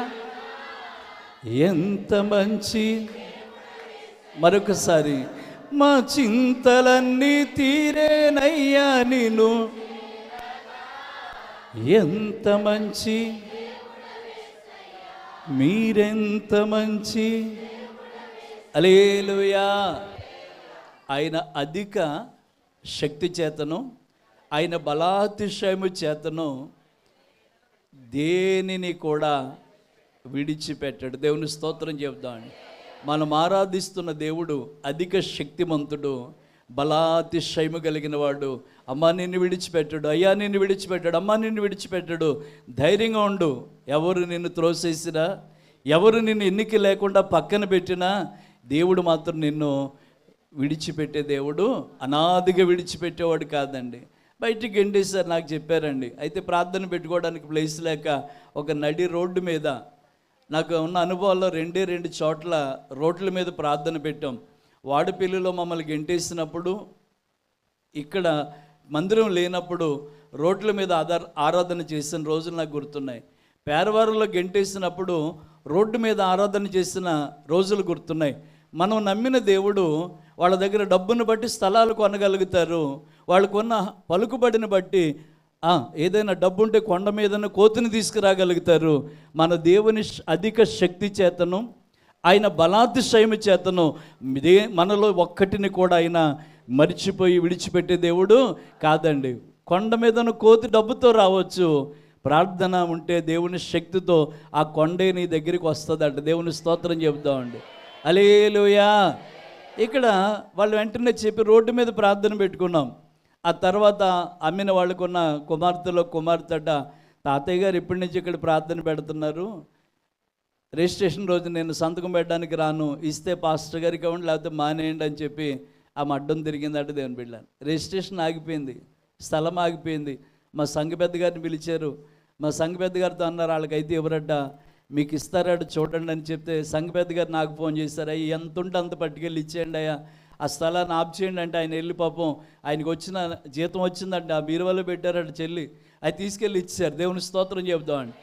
మీకు విషయం మళ్ళా చెప్పనా, వారు ధనాన్ని చూసుకున్నారు, వారికి ఉన్న బలగాన్ని చూసుకుని మనం శక్తిహీనులమని, మన దగ్గర బలము లేదు ధనము లేదని ఎంచి ఆ స్థలాల్లోంచి మనల్ని బయటికి గెంటేశారు. దేవుని బిడ్డ, నీకు మంచి మాట చెప్పాలి. ఈ రోజున నువ్వు అవమానం పొందిన చోట, కృంగిపోయిన చోట, సొమ్మసిల్లిన చోట ప్రభు నిన్ను బలపరుస్తాడు. దేవుని బిడ్డలారు, ఇందాక అదే చెప్పి ఆయన అధిక శక్తి సంపన్నుడుగా ఉన్నాడు, బలాతిశయం గల దేవుడై ఉన్నాడు. ఒక్కటైనను విడిచిపెట్టాడు, ఒక్కటి కూడా విడిచిపెట్టాడు. దేవుని బిడ్డ ఒక్కటి కూడా విడిచిపెట్టాడు. వెంటనే ఆ స్థలాన్ని కొనడానికి, రిజిస్ట్రేషన్ చేయడానికి, చక్కగా కింద ఒక మందిరం కట్టడానికి, మరలా దేవుడు ప్రేమించి మళ్ళీ పైన ఒక మందిరం వేయడానికి దేవుడు కృప చూపించాడు. అది ఎవరి చేతిలోకి వెళ్ళింది? పక్క వాళ్ళ చేతిలోకి వెళ్ళింది. మనం ఎలాంటి వాళ్ళం? ఆ టైంలో సామర్థ్యత లేని వాళ్ళం, డబ్బు లేని వాళ్ళం. దేని బిడ్డ మీరు చూసారో లేదో, పేరవారం యొక్క మందిరము ఫోటోలు, వాడిపల్లి మందిర ఫోటోలు మీకు కూడా మన గ్రూపులో సన్నిబాబు పెట్టాడు. ఎంత అందంగా ఉంటుందో చూసుకోండి. దేవుని స్తోత్రం చెబుతాడు. అవన్నీ ఒకప్పుడు మనమే కాదు, అక్కడి నుంచి గెంటి వేయబడ్డాం మనం, అక్కడి నుంచి వెలివేయబడ్డాం మనం. మరలా దేవుడు ఆయన శక్తిమంతుడు గనుక, బలాతిశయం గలవాడు గనుక, ఏ ఒక్కటి కూడా ఆయన విడిచిపెట్టని వాడిగా ఉన్నాడు గనుక కృపాసన్నిధి పరిచర్యను, కృపాసన్నిధిలోని బిడ్డలను కూడా దేవుడు మర్చిపోలేదు, విడిచిపెట్టలేదు. దేవుని స్తోత్రం చెబుతామండి. హల్లెలూయా. మనం చాలాసార్లు అనుకుంటే అయ్యో మనకి ఏమీ లేదు కదా, అవును వాళ్ళ దగ్గర ఇది ఉంది కదా, అది ఉంది కదా అనుకుంటే దేవుడు చాలా గొప్పోడండి. ఏది చెయ్యాలో నీకంటే నాకంటే ఎక్కువగా దేవుడు తెలుసండి. ఆమెను చెప్పుకుందామా? హల్లెలూయా, హల్లెలూయా. అలా పోగొట్టుకున్న స్థలాన్ని మరలా తిరిగి మనకి ఇవ్వటం ఏంటి? మళ్ళీ నేను అక్కడ మంచి మందిరం కట్టడం ఏంటి? వీటిని నెల రోజులు తిరగకుండా మళ్ళీ పైన ఇంకొక మందిరం కట్టడం ఏంటి? చాలా ఆశ్చర్యం అనిపిస్తూ ఉంటుంది. ఆ మందిరం ఎట్లు ఎక్కేటప్పుడు అల్లా అనుకుంటూ ఉంటాను, ప్రభా నిషేధించిన రాయిని మూలకి తలరాయిగా చేస్తూ ఉంటే ఇదేనా ప్రభా? ఇదేనా నువ్వు చేసే కార్యాలు? నేను మళ్ళీ చెప్తున్నాను, ఈ మధ్యాహ్న కాల సమయంలో సొమ్మసిల్లిన వారిని బలపరచు దేవుడు ఆయనే. శక్తిహీనులు అనుకుంటున్న వాళ్ళని బలాభివృద్ధి కలగజేయవాడు కూడా ఆయనే. దేవుని బిడ్డ, నేను ఎలా బ్రతకాలి? త్రాగే నీరు లేదు, తినే ఆహారం లేదు. ఈ పిల్లవాడు చావుని నేను చూడలేనని సొమ్మసిల్లిపోయి ఎలుగెత్తి ఏడుస్తున్న ఆగరు దగ్గరికి విడిచిన అబ్రహాము రాలేదు, తోసేసిన శారా రాలేదు, ఏ ఒక్కరూ సహాయం చేయడానికి రాలేదు. కానీ ఆమె దగ్గరికి ఎవరు వచ్చారంటే సొమ్మసిల్లిపోయి బలహీనపడిన ఆగరు దగ్గరికి దేవుడు వచ్చి అంటాడు, హాగరు నీకేమొచ్చిందమ్మా అన్నాడు. ఏమొచ్చిందనే మాటలో చాలా అంతరార్థం ఉంది. దేవుని బిడ్డలారు, తల్లిదండ్రులు కూతురు ఏడుస్తూ వస్తే ఏమంటారు? మేము చచ్చామనుకున్నావా, మేము లేమా అంటారు. ఎందుకంటే ధైర్యం. అల్లుడు కొట్టేస్తున్నాడు అమ్మా అంటే వచ్చే, మేము చచ్చేమేంటి, అక్కడ మేము ఉన్నాం కదా, మేము ఉండగా నీకు భయం ఏంటి అంటారు. దేవుని స్తోత్రం. మీరు చెప్పాలి, మా అమ్మ చచ్చిపోయింది నాన్న, మా నాన్న చచ్చిపోయింది నాన్న, మాకు ఎవరు లేరు నాన్న అంటే నువ్వు చెప్పాలి, నాకు ఎవరు ఉన్నారంటే దేవుడు ఉన్నాడు. దేవుని స్తోత్రం చెప్పాలి. గట్టిగా చప్పట్లు కొట్టండి. దేని బిడ్డలారా, మీరు పర్మిషన్ ఇస్తే ఇంకో మాట చెప్తాను. చెప్తాను ఇంక ముగించేయండి అయ్యా అంటే పర్లేదు. మీరు ఇప్పుడు వచ్చారు, ఏదైనా ఊపుతారులేండి. ప్రార్థనలో లేరు, 7 ప్రార్థనలో, పరిచర్యలో లేరు, ఇప్పుడు వచ్చి కూర్చొని చెప్పండి అంటారు. దేవుని స్తోత్రం. అంటే మిమ్మల్ని కాదమ్మా, స్థానిక సంఘాన్ని అంటున్నాను. మీరంటే ప్రయాణాలు చేసి అంత దూరం ఆటో దొరుకుతుందో లేదు తెలదు, ఆటో ఎక్కడానికి ఖాళీ ఉంటుందో లేదు తెలదు, ఎలా రావాలో తెలదు, బస్సు ఎక్కించుకుంటాడో లేదు తెలదు, ఫ్రీ బస్సులు వచ్చినాయి, ఇన్ని బాధలు పడుతూ వచ్చారు. మీరు చాలా ధన్యులు. దేని పెట్టారు ప్రభు అట మన నడతల మీద ఆయన దృష్టి పెట్టి చూస్తున్నాడని రాస్తున్నది బైబిల్లో. నీ వేసే ప్రతి అడుగు దేవుని లెక్కలో ఉంటుందట. దేవుని స్తోత్రం. నీ నడతలను ఆయన ఎరిగిన కనిపెడుతున్న దేవుడు. దేవుని బిడ్డలారా, దేవుని స్తోత్రం చెప్పాలి. కనుక ఈ రోజున దేవుడు చెప్పమన్నమాట అదే. సమస్యలు పోతున్నావా? బిడ్డల విషయంలో, అప్పుల విషయంలో, అనారోగ్య పరిస్థితుల్లో ఉన్నావా? సమస్యలు పోతున్న నీకు ఆయన బలమునిచ్చేవాడిగా ఉన్నాడు అటు. దేని బిడ్డలారా, శక్తిహీనులు అనుకుంటున్న వారికి బలాభివృద్ధి, బలాన్ని ఏం చేయబోతున్నాడంట? అంటే మెరుగు చేయబోతున్నాను, ఇంకా పెరుగుతుంది. దేవుని స్తోత్రం చెప్తామండి. ఏ శక్తిహీనత నీలోకి వచ్చిందో ఆ శక్తిహీనత అంతా కూడా దేవుడు నేను తీసేయబోతున్నాడు దేవుని బిడ్డలను. మీరు బైబిల్లో ఆలోచించేయండి, మీ అందరికీ పరిచయమైన వాక్యమే. 12 ఏండ్ల నుండి రక్తస్రావం కలిగిన తల్లి వచ్చింది. యేసు ప్రభువారు ముందుకు వెళ్ళలేక అంతకుముందు ఆమె ఏం చేసిందంటే అనేక వైద్యుల దగ్గరికి వెళ్ళి మరిన్ని తిప్పలు పడి తనకు ఉన్నదంతా వేయపరుచుకుని, తన దగ్గర వైద్యుల దగ్గరికి వెళ్ళే డబ్బులు లేక, వైద్యం చేసుకునే శక్తి సామర్థ్యతలు లేక ఎవరిని ఆశ్రయించిందంటే దేవుడిని ఆశ్రయించింది. ఇప్పుడు ఎదురుగా వస్తే నేను ఆయనకి ఏం సమాధానం చెప్పాలి? నీ బలమున్నని చెప్పి ఎలా తిరిగావు, నీ డబ్బున్నని చెప్పి ఎలా తిరిగదో అని ఒకవేళ ఆయన ప్రశ్నిస్తే నా దగ్గర సమాధానం ఎక్కడుంటుందని భయముతో ఆమె మనసులో అనుకుందట, నేను వెనకాలే వెళ్ళి ఆయన వస్త్రాన్ని ముట్టుకుంటాను. ఎందుకంటే ఆయన వేసుకున్న వస్త్రం మీద ఆయన రాజులకు రాజు, ప్రభువులకు ప్రభు అని రాస్తుంది. ఆయనే రాజు, ఆయనే ప్రభు అని నమ్మి వెనకాలే వెళ్ళి ఏం చేసిందట, ఆయన వస్త్రాన్ని ముట్టుకుందట. దేవుని బిడ్డ వెంటనే వెంటనే అనే మాట వదలొద్దే, దేవుని ఇష్టం. వెంటనే మీరు ఆ రక్తధార కట్టింది అంటున్నారు కదా, వెంటనే ఆమె ప్రభావం పొందుకుంది. దేవుని స్తోత్రం చెబుతాడు. అంటే రక్తధార కట్టినని ఉంది కానీ తన బలహీనత ఆమెలోంచి వెళ్ళిపోయింది. దేవుని స్తోత్రం. ఇప్పుడు ఆమెలోనికి బలము, ప్రభావము, శక్తి వచ్చింది. దేవుని స్తోత్రం చెప్తామండి. వచ్చేటప్పుడు కూడా ఏ మనసుతో మీరు వచ్చారో, ఎలాంటి సమస్యలపై మీరు వచ్చారో, ఎలా శక్తిహీనులు మా వల్ల అవ్వట్లేదు, ఎందుకు మా బ్రతికి ఎలా అనే రాత్ర ఇప్పుడు కూడా అనుకుంటూ వచ్చారు కనుక మీతో చెప్పమన్న మాట దేవుడు యెషయా 40:29 వచనంలో, సొమ్మసిల్లిన వారికి బలమిచ్చేవాడిగా ఉన్నాను నేనే, శక్తిహీనులకు బలాభివృద్ధి కలగజేయవాడను నేనే అని చెప్తున్నాడు. ఎందుకని? ఆయన అధిక శక్తి గలవాడును బలాతిశయము గలవాడై ఉండి ఆయన ఏ ఒక్కటి కూడా విడిచిపెట్టని వాడిగా ఉన్నాడు. ఏ ఒక్కటి నిన్ను కూడా నన్ను కూడా విడిచిపెట్టని వాడిగా ఉన్నాడు. ఇప్పుడు బలహీనురాలుగా వచ్చింది, శక్తిహీనురాలుగా వచ్చింది. ఇప్పుడు ఏం పొందింది ఆవిడ? బాగుపడ్డది. బలం వచ్చింది ఆమెకి. బలం వచ్చి వెళ్ళిపోతుంది. దేవుని స్తోత్రం చెబుతామండి. ఆయన ఏమన్నారు చెప్పండి? నాలో ఉన్న ప్రభావం ఎవరిలోకి వెళ్ళిందా అన్నారు. వెంటనే ఆమెకి భయం వేసింది. దేవుని స్తోత్రం చెప్పండి. నా బ్రతుకు ఇంతేనాని, నా బ్రతుకు ఇంతేనాని చింతపడుచుంటినం, అంతలోనే యేసు స్వామి, గట్టిగా చప్పట్లు కొడుతూ, అంతలోనే మా ఊరు వచ్చేనమ్మ, మా ఊరు మా ఇంటికి వచ్చేనమ్మ, నా బ్రతుకు ఇంతేనాని, నా బ్రతుకు ఇంతేనాని చింతపాడు, అంతలోనే యేసు స్వామి మా ఊరు, అంతలోనే మా ఊరు వచ్చేనమ్మ, మా ఇంటికి మా ఊరు. హల్లెలూయా. 100కి 100% దేవుడు నీ హృదయాన్ని ఎరిగినవాడు. ఆమేన్. లేకపోతే శిష్యులే అన్నారు, అయ్యా ఇంత జనసమూహము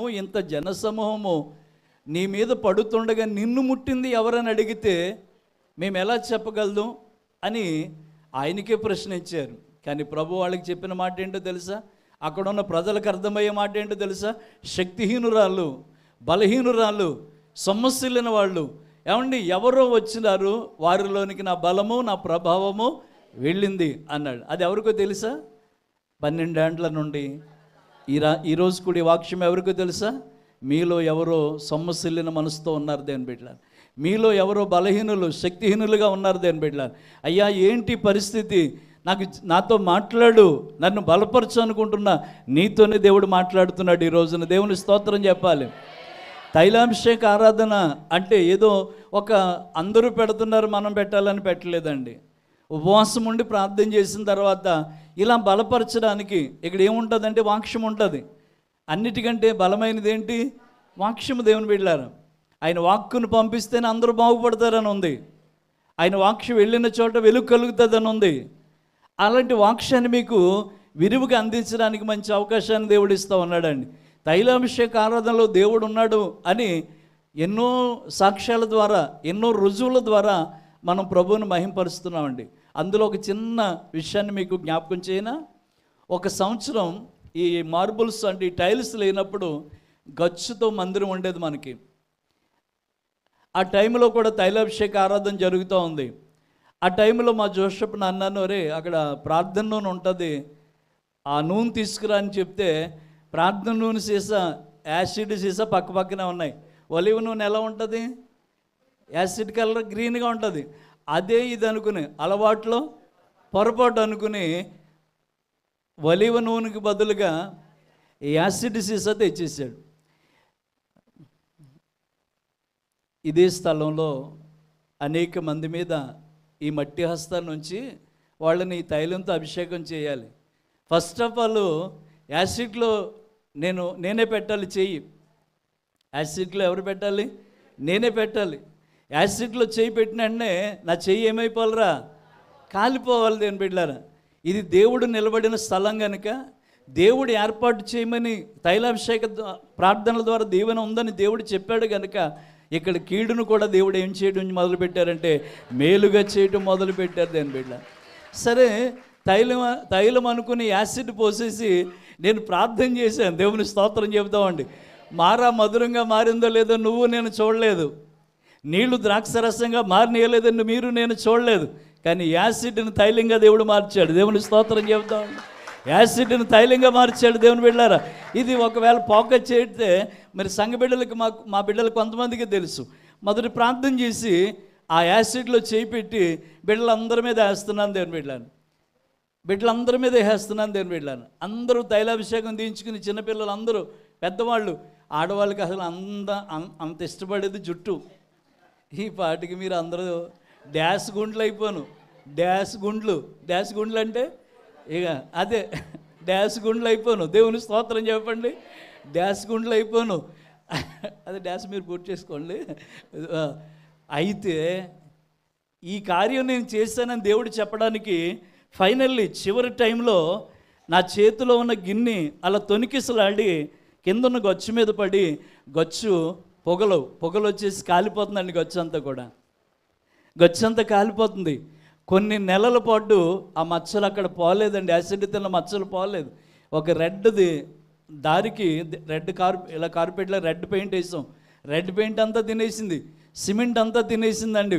మొత్తం యాసిడ్ బుసబుసమంటూ పొంగుతూ పొగలతో పైకి లెగుస్తుంది అని బిడ్డలారు.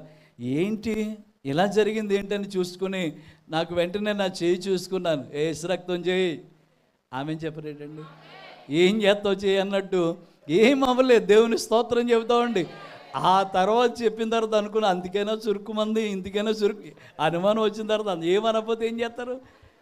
బల్లి పడ్డదంటేనే అనుమానం, బల్లి పడలేదంటే ఏం లేదు. దేవుని స్తోత్రం చెబుతామండి. పురుగులు పడుతూ ఉంటాయి. పెసరెట్ వేసి వాడు ఎలా తీసి మీరు ఏమో నీళ్ళు చల్లుతారు, అట్లు ఎలా తీసి ఎలా అంటారు. ఆ పక్కనే చీపురు గడ్డతో దీన్ని దులుపుతాడు, మళ్ళీ అది చీపురు గడ్డ తీసి అట్లా వేస్తాడు. అబ్బా ఎంత బాగుందో. ఈ బ్యాచ్ అంతా అలా తిన్న బ్యాచ్ అనుకుంటా. అందుకే బాబా అంటే అంటే ఇంకేం లేదు. దేవుని స్తోత్రం. హల్లెలూయా. చూడండి దేని బిడ్డలారా, యాసిడ్ కూడా సేవకుడిగా నాకు కానీ నన్ను నమ్మి తైలాభిషేక ఆరాధనకు వస్తున్న మీకు కానీ హాని చేయలేదు దేని బిడ్డ. తైలాభిషేకం వాళ్ళ నెత్తి మీద ఉన్నప్పుడట మరణము కూడా తప్పిస్తానని బైబిల్లో రాసింది దేని బిడ్డ. కీడును కూడా తప్పిస్తానని రాసింది. ఇలాంటి అద్భుత కార్యాలు దేవుని కొరకు ఎన్ని చెప్పినా తక్కువేనండి. మీరు చాలా ధన్యులు దేవుని బిడ్డలారు. భారము నాకే ఉంటుంది. అయినా కూడా తైలాభిషేక ఆరాధన ఎందుకంటే దేవుని బిడ్డలారా, మీరు మీ కుటుంబాలు ఏం చేయబడాలంటే దీవించబడాలి. రాత్రి కూడా ఆన్లైన్ ప్రేయర్ జరిగింది ఇక్కడ 20వ తారీఖు. రాత్రి కూడా అదే చెప్పాను. రాత్రి కూడా అదే వాక్యం చెప్తూ ఏలియా చనిపోదాం అనుకుంటాడు.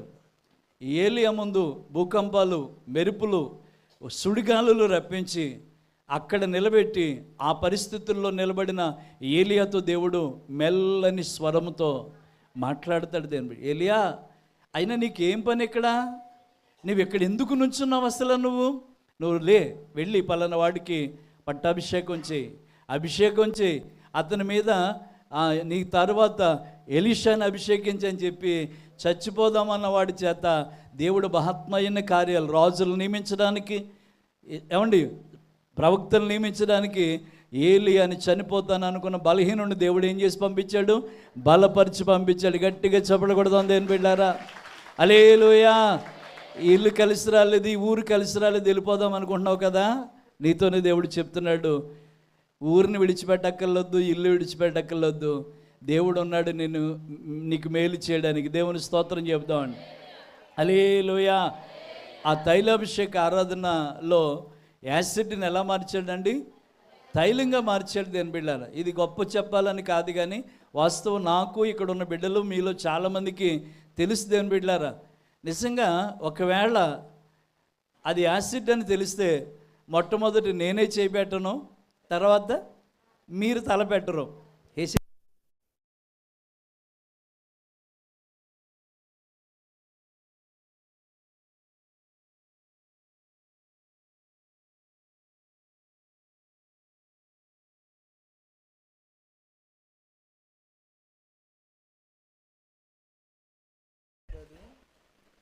హల్లెలూయా. ఏదో ఒకసారి 2 చేతులు పైకి స్తోత్రం చెప్పు. దేవుడు ఖచ్చితంగా ఈ స్థలంలో ఉన్నాడు దేని బిడ్డలను. ఎలా చెప్తారు అయ్యగారు మీరంటే, మరి యాసిడ్ నాకు కానీ ఆ రోజు వచ్చిన బిడ్డలకి ఎవరికైనా చిన్న పిల్లలను కూడా తీసుకొచ్చారండి, పసిబిడ్డలను తీసుకొచ్చి వాళ్ళ తలల మీద కూడా తైలం పోంచారండి. వాళ్ళు ఏమైపోదురో, అమ్మలు ఏమైపోదురో, చెల్లెళ్ళు ఏమైపోదురో, ఇంత అందమైన కుర్రలు ఏమైపోయినో నాకు అర్థం కాలేదు. తర్వాత నా చేయి చూసుకున్నా నాకు ఏం కాలేదు అని బిడ్డలను. మన దేవుడు ఎవరో చెప్పనా? మోషే అన్నాడు, ఐగుప్తుకి వెళ్ళు, నా ప్రజలు బాధలో ఉన్నారు, విడిపించు అన్నారు. బాబోయ్ నేను వెళ్ళలేనండి అన్నాడు. వెళ్ళలేవా మోషే, వెళ్ళవా, నీ చేయి చూపించు అన్నాడు. ఎలా చూపించాడట? నీకు చేయి తీసి గుండెల మీద పెట్టుకో అన్నాడట. దేవుడు చెప్పాడు కదా అని పెట్టేసుకున్నాడు. మళ్ళీ తీ అన్నాడట. ఆ చేయి కుష్ఠరోగం వచ్చిందట. అప్పుడు దాకా ఏ రోగం లేదు. అమ్మ వింటున్నారు ఈ మాట? అప్పుడు దాకా చేయి చాలా బాగుంది, అతనికి కుష్ఠరోగం వచ్చిందట. ఇప్పుడు మోషేకి భయం వేసింది. కుష్ఠరోగం అపవిత్రులకి, పాపం చేసిన వాళ్ళకి వచ్చేది ఆ రోజుల్లో. అలాంటిది మోషేకి కుష్ఠరోగం రాగానే భయం అనిపించింది. ఈ ప్రజలు నడిపించే నాకు ఈ కుష్ఠరోగం ఏంటి? ఈ ప్రజల్ని పాలించమని దేవుడు నాయకునిగా నన్ను పెట్టి నన్ను ఇలా జరుగుతుంది ఏంటని కంగారు పడి భయపడుతుంటే, ఏం భయపడొద్దు, మళ్ళీ అదే చేతిని నీ గుండెల మీద పెట్టుకో, నీ రొమ్మును కాంచు అన్నాడు. మళ్ళీ ఆ చేతిని ఇలా పెట్టగా ఆ చెయ్యి మళ్ళా బాగుపడ్డది. గట్టిగా చెప్పకూడదు అండి. దీన్ని బట్టి మనకి ఏమర్థం అవ్వాలి? మేలైనా కీడైనా ఆయన మాత్రమే చేయగలదని అర్థం అవ్వాలి. హల్లెలూయా. గట్టిగా దేవుని స్తోత్రం చెప్పాలి. దేవుని బిడ్డలారా, ఈ రోజున ఇక్కడ కూర్చున్నామంటే కేవలం దేవుని మహాకృప అండి. నీ బిడ్డల కొరకు ఎంతో కన్నీళ్ళతో ప్రార్థన చేసుకుంటున్నావు, నీకున్న అప్పుల కొరకు ప్రార్థన చేస్తున్నావు, నీ ఒంట్లో ఉన్న తెగుళ్ళ కొరకు ప్రార్థన చేస్తున్నావు. నువ్వు చేసి నీకు ఏ సహాయము దొరక్క సొమ్మసిల్లిపోయినట్టుగా, శక్తిహీనులుగా అంటే బలం ఊడికిపోయినట్టుగా మీరు నిలబడ్డారే. మీతో చెప్పమన్నమాట, నిన్ను బలపరిచే దేవుడు ఆయన అని చెప్పమన్నాడు దేని బిడ్డలను. ఇదిగో నీకు బలాభివృద్ధి కలగజేయవాడిని నేనే అన్నాడండి. ఆ కింద మాటలు యెషయా గ్రంథంలో కిందకు వస్తా అంటాడు, ఎవరికి ఈ బలాన్ని శక్తిని ఇస్తాడంటే యెహోవా కొరకు ఎదురు చూసువారు. దేవుని స్తోత్రం చెప్పండి, గట్టిగా చెప్పలు కొడుతూ చెప్పండి మాట. మనం ఎవరి కొరకు ఎదురు చూడాలి? యెహోవా కొరకు ఎదురు చూస్తేనట వారు బలము పొంది పక్షిరాజు వలె రెక్కలు చాచి పైకి ఎగురుతారు, అలయక పరిగెత్తుతారు, సొమ్మసిల్లక నడిచిపోతారు. ఈ ధన్యత మనకే. దేవుడిని నమ్మి వచ్చావు, దేవుడే చేయాలని వచ్చావు, దేవుడు ఏదో ఒక దిక్కు అనుకుని వచ్చావు, నువ్వు ఖచ్చితంగా నేను దేవుడు బలపరచబోతున్నాడు దేవుని బిడ్డలను. ఇదిగో పక్షిరాజు వలె నీ రెక్కల పైకి ఎగరబోతున్నాడు దేవుని బిడ్డలను. సొమ్మసిల్లి అలయక పరిగెత్తాలట, సొమ్మసిల్లక నడిచిపోతాం. పరిగెత్తితే ఏం రావాలి? అసలు అలసట రావాలి. నడిచే వాళ్ళకి ఏమవుతారు? ఆకలితో ఉన్నవాళ్ళు, లేకపోతే సమస్యలు పడిపోతూ ఉంటారు దేవుని బిడ్డలు. ఇక్కడ ఏం జరిగిందో తెలుసా? నువ్వు దేవుని కొరకు ఎదురు చూసే మనిషివు కనుక ఇదిగో నీకు నూతనమైన బలాన్ని దేవుడు ఇవ్వబోతున్నాడు. దేవుని నూతనమైన బలాన్ని ఇవ్వబోతున్నాడు. దేవుడు ఒక రొట్టెని నీళ్ళే కదా ఇచ్చాడు ఏలియాకి. 40 రాత్రులు 40 పగలు ఆ బలము చేత హోరేబుకు నడిచాడని బైబిల్లో లేదా? దేవుని స్తోత్రం చెప్పండి. నిసాగేదా సునీతో నా జీవిత కాలమంతా, నిసాగేదా యేసునితో నా జీవిత, యేసుతో నడిచేదా, యేసుతో గడిపేదా,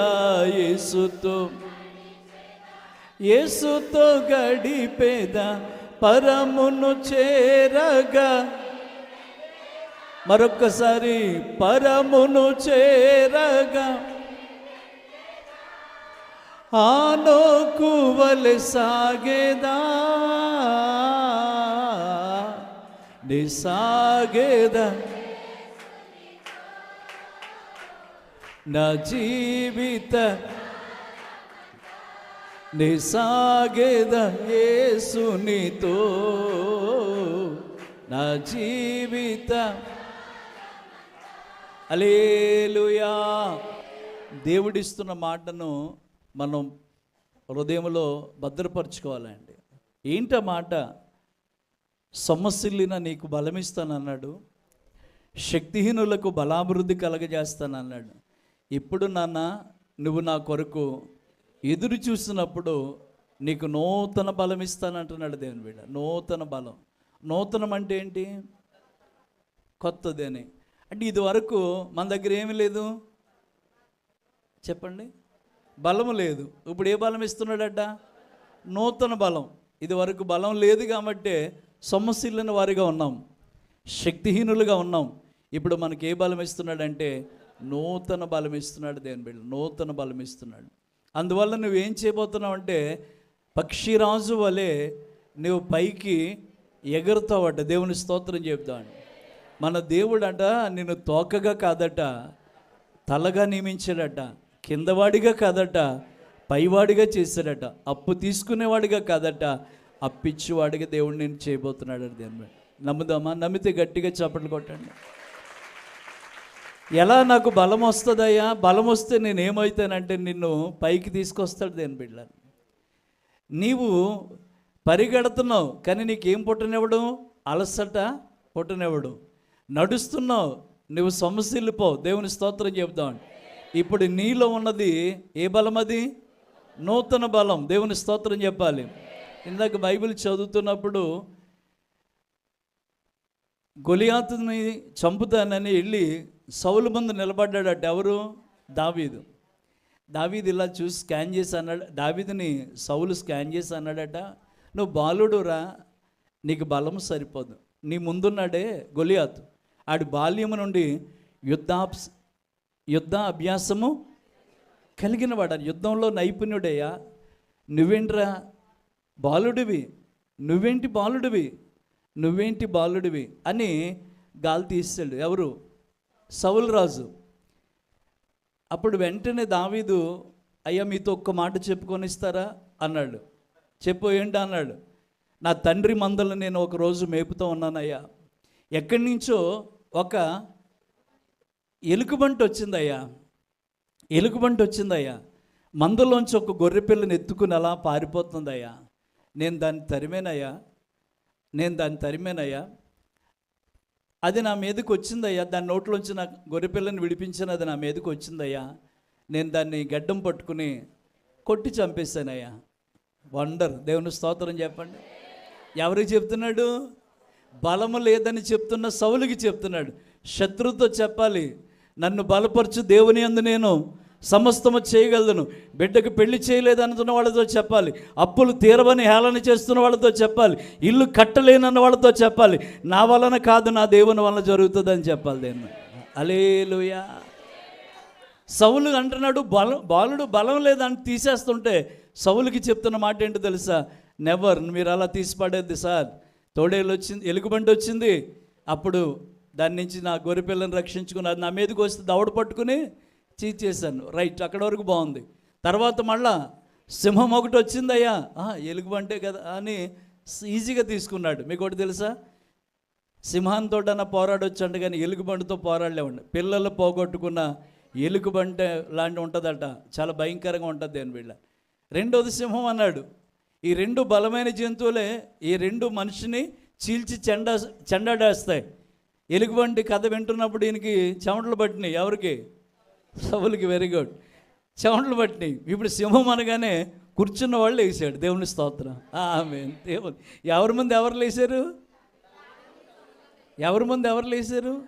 అదిగో ఇస్సాకు ముందు అబీమెలెకు అనే రాజు లేచి అంటాడు, నీవు మాకంటే బలవంతుడు. దేవుని స్తోత్రం, నీవు మాకంటే బలవంతుడు. స్తోత్రం చెప్పాలి. ఇక్కడ బాలుడైన దావీదు ముందు ఎవరు నిలబడ్డారంటే సౌలు నిలబడ్డాడు. సౌలు నిలబడి, అయ్యా సింహం ఒకటి వచ్చిందయ్యా, అది నా మందలోంచి మళ్ళీ ఓ పిల్లని తీసుకుపోతా ఉంటే నేను దాన్ని తరిమి పట్టుకుని దాని నోట నుంచి నా పిల్లను నేను కాపాడుకున్నాను. అది నా మీదకు రాగా నా చేతిలో ఏమీ లేకపోయినా ఈ చేతులతో దాన్ని కొట్టి చంపానయ్యా. దేవుని స్తోత్రం చెప్తామండి. హల్లెలూయా. ఇప్పుడు మరలా రిపీట్ చేస్తున్నాడు సౌలుతో, సింహం యొక్క బలము నుండి, ఎలుగుబంటి యొక్క బలము నుండి నన్ను రక్షించిన దేవుడు ఉన్నాడే, ఈ సున్నతి లేని ఫిలిష్తీయుల చేతిలో నుండి కూడా నన్ను రక్షించడానికి సమర్థుడు. గట్టిగా చెప్పబడుతుంది. నీవు బలహీనురాలివే, సొమ్మసిల్లిపోయావు, శక్తిహీనురాలుగా శక్తిహీనుడిగా ఉన్నావు, దారి తెన్ను ఏమీ కనబడట్లేదు, కానీ నువ్వు నమ్మిన దేవుడు బలహీనుడు కాదే. సౌలుకి చెప్తున్నాడు. ఆ కింద మాటలోకి వస్తులోకి సౌలు అంటాడు, పొమ్ము, యెహోవా నీకు తోడుగా ఉన్నాడు, బలమిచ్చు దేవుడు నీకు తోడుగా ఉన్నాడు. ఈరోజు తైలాభిషేక ఆరాధనలోంచి మీరు వెళుతూ ఉండగా మీరు బలం పొందుకుందురుగాక, శక్తి పొందుకుందురుగాక, దేవుడు మీ కుటుంబాల్లో అద్భుతాలు చేయునుగాక. నూతన బలము దేవుడు నీకు ఇస్తున్నాడు. దేవుని వేళ నూతన బలం, దేవుడు నీకు నూతన బలం.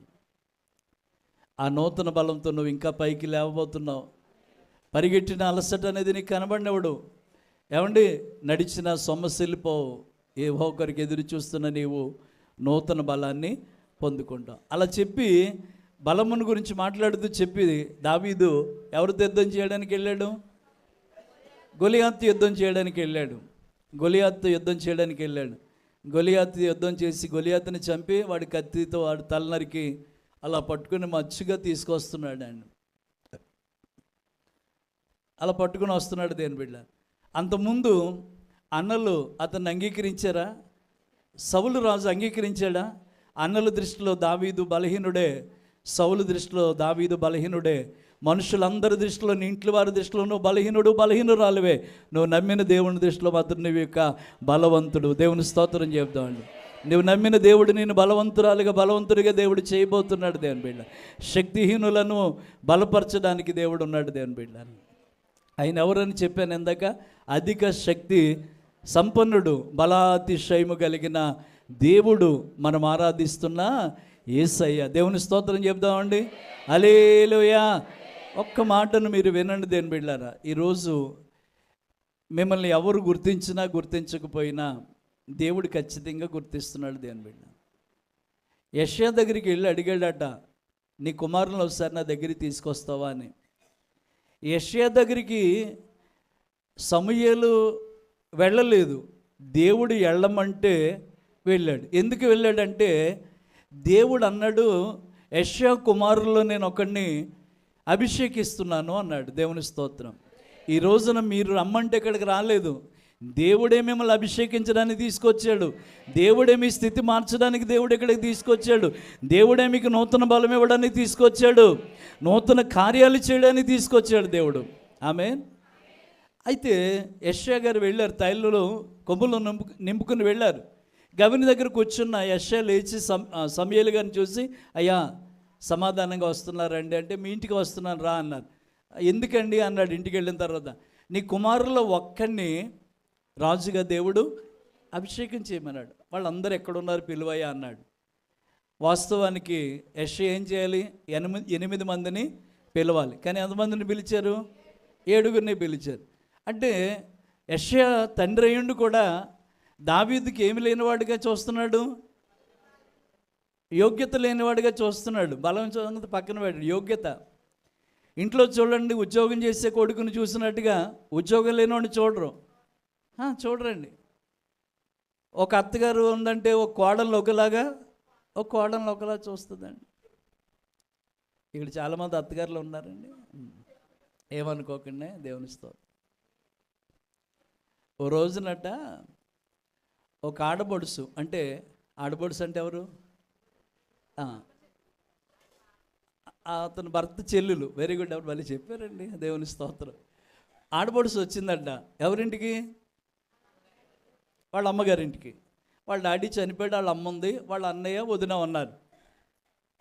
మెల్లగా కాఫీ తీసుకొచ్చి ఇచ్చారు. కాఫీ తాగుతున్నప్పుడు అంటుంది వాళ్ళ అమ్మతోటి, చి ఈ కాఫీ ఎవరు పెట్టారు? అదేనా? అదంటే ఎవరు? వదినైనా పెడతా, చి దాని ముఖంలా ఉంది అందట. వాళ్ళ అమ్మ ఇలా చూస్తుందంట. అలా చూస్తుంటే ఆ ఇంట్లో కర్టెన్స్ ఉంటాయి కదండి, కిటికీలకి గుమ్మాలకి. చి ఈ సెలక్షన్ ఎవరిది? దాని ముఖంలా ఉంది, చి అందండి. మొత్తం మీద వాళ్ళ వదిన్ని తిట్టడానికి వచ్చినట్టు వచ్చింది ఎవరు? ఆడబడుసు. అప్పుడు వెంటనే ఆ మంది, అమ్మమ్మ కొంచెం నోరు అదుపులో పెట్టుకో అమ్మ, నోరు అదుపులో పెట్టుకో అంది. అంది. యానకే బాబా, నోరు అదుపులో పెట్టుకో, నీలాగా ఉన్నప్పుడు మా వదిన్ని కూడా నేను ఇలాగే అనేదాన్ని. మా అమ్మ ఉంది కదా, మా నాన్న ఉన్నాడు కదా, ఎగిరిగిరి పడేదాన్ని. అందువలన మా వదిన్ని కరివేపాకులు తీసి పక్కన పెట్టేదాన్ని. మా నాన్న చచ్చాడు, మా అమ్మ చచ్చింది. ఇప్పుడు నేను తిరిగి వాళ్ళ ఇంటికి వెళ్దామంటే ముఖం చల్లక నన్ను వాళ్ళు రాణిస్తలేదు. ఇప్పుడన్నా వదినని ప్రేమగా చూడమ్మా, లేకపోతే నేను వెళ్ళిపోయాక నువ్వు కూడా ఈ కొంపకి నాలాగా. మీకు అర్థమైపోయిందే? దేవుని స్తోత్రం చెప్పండి, హల్లెలూయా. బైబిల్ అంతట్లో మూలవాక్యం అది, నిన్ను వల్లే నీ పొరుగువారిని. ఇలా సందర్భాలు చెప్తే చాలా చెప్పొచ్చు, కానీ ప్రభు మీతో చెప్పమన్నమాట అది కాదు. ప్రభు మీతో చెప్పమన్నమాట ఒకటే, ఇదిగో నేను మనుష్యుడిగా నేను ఎంత తక్కువ చేయాలని చూస్తున్నా. యెషయా దృష్టిలో దావీదుకి స్థానం లేకపోయినా దేవుని దృష్టిలో దావీదుకి స్థానం ఉంది. నా హృదయానుసారుడైన నేను కోరుకున్న మనుష్యుడు ఇతడే అని చెప్పగా సమూయేలట దావీదు ముందు లేచి నిలబడి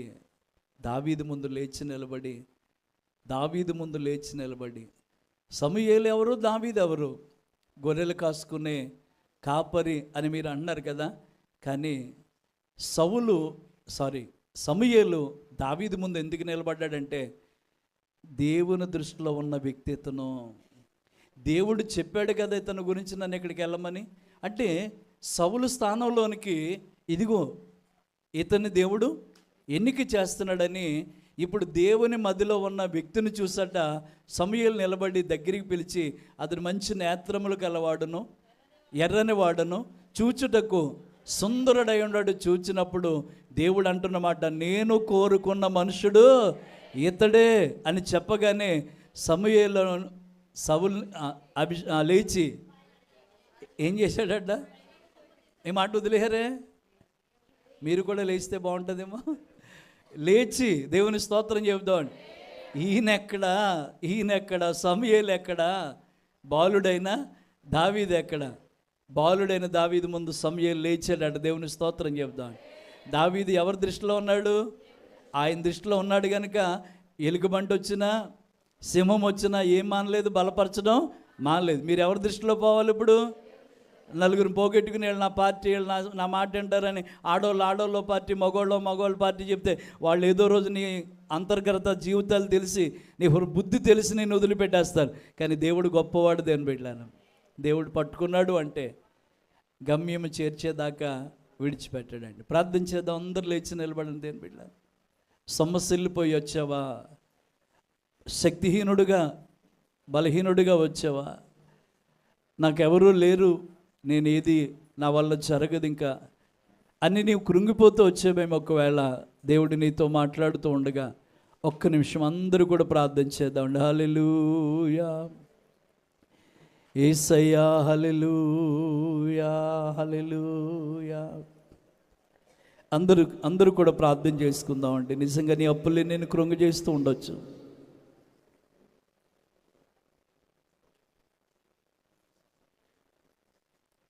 నీ రోగాలే నిన్ను బలహీనపరుస్తూ ఉండొచ్చండి. దేవుడు నీతో ఉన్నాడు బలపరచడానికి. అపవాదైన సాతానుడు గర్జించి సింహం వలె తిరుగులాడుతున్నాడు. ఎవరిని మింగేద్దామా? ఏ కుటుంబాన్ని? ఇప్పటికే పాత సంవత్సరంలో ఎంతోమంది కుటుంబాల్లో శోధనలు పెట్టేశాడు. కొత్త సంవత్సరంలోకి వచ్చిన నీ ముఖంలో ఆనందం లేకుండా ఏదో ఒక సమస్య పెట్టి నిన్ను కృంగజేస్తూ ఉన్నాడు. ఈరోజున ఒక్కసారి దేవుని వైపు చూద్దామండి. హల్లెలూయా. నాకున్న వారందరూ నన్ను విడచిపోయినను, నాకున్న అందరూ చెప్పాలి. ఎవరెవరినైతే మనం నమ్మామో అందరూ మనల్ని వదిలేశారు. ఎన్నెన్నో ఇబ్బందులకు గురి చేసిన నన్ను నీవు విడువలేదయ్యా. ఎన్నెన్నో ఇబ్బందులకు